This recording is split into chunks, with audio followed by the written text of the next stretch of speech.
In this video, we're going to help you stop pop-up ads from Google Play Store. But before we begin, please don't forget to like and subscribe. Okay, now let's start.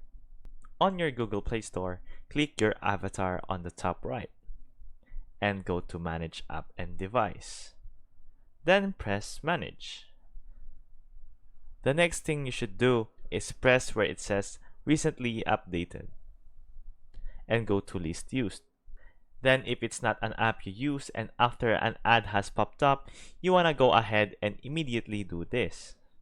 Because one person said every time he goes back to his home screen, the advertisement pops up. Once that ad pops up, you immediately do the steps that led us here currently. Here in the List Used section, we can go ahead and press the apps that we don't use any longer. And we basically uninstall the applications. I hope this helped. And thanks for watching.